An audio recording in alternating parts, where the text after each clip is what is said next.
Le véritable amour ne demande rien en retour. Ces mots résonnaient dans ma tête alors que je fixais cette lettre d'admission, les mains tremblantes. L'Institut des Arts de Paris, mon rêve depuis toujours.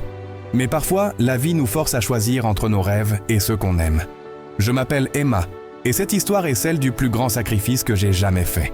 Tout a commencé il y a 6 mois, quand mon petit frère Lucas est tombé gravement malade. « Emma, tu peux venir s'il te plaît ?» La voix de ma mère était inhabituellement faible ce soir-là. Je l'ai trouvée assise à la table de la cuisine, des factures médicales éparpillées devant elle.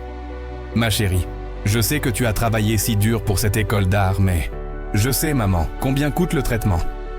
30 000 €. L'assurance ne couvre qu'une partie, le même montant que mes frais de scolarité à Paris. Cette coïncidence cruelle m'a fait sourire amèrement. Lucas, mon rayon de soleil de 12 ans, passait ses journées à dessiner avec moi. Même à l'hôpital, il ne lâchait pas ses crayons.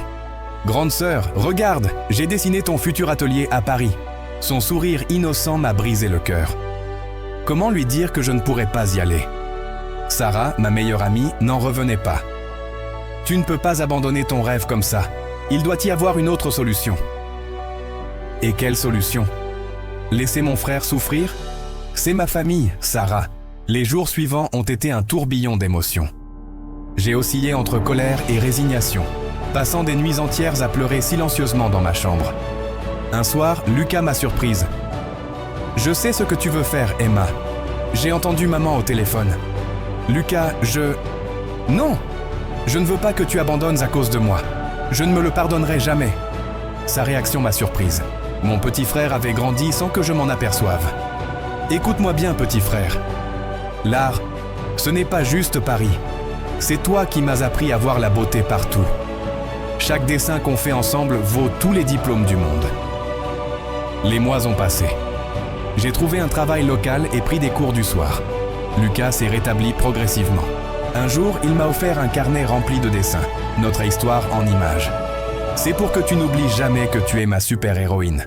Aujourd'hui, 3 ans plus tard, j'expose mes œuvres dans une petite galerie de notre ville. Lucas est mon assistant numéro 1, en pleine santé. Et vous savez quoi ? Je ne regrette rien. La morale de cette histoire ? L'amour nous pousse parfois à faire des choix difficiles. Mais ces sacrifices, aussi douloureux soient-ils, peuvent nous mener vers un bonheur différent de celui qu'on avait imaginé. Ce n'est pas toujours celui qui sacrifie qui perd. Parfois, c'est en donnant qu'on reçoit le plus. Si cette histoire vous a touché, n'oubliez pas de vous abonner pour plus de récits inspirants. Et surtout, n'oubliez jamais que l'amour véritable trouve toujours son chemin, même dans les moments les plus sombres. Merci d'avoir écouté mon histoire. À bientôt pour de nouvelles aventures du cœur.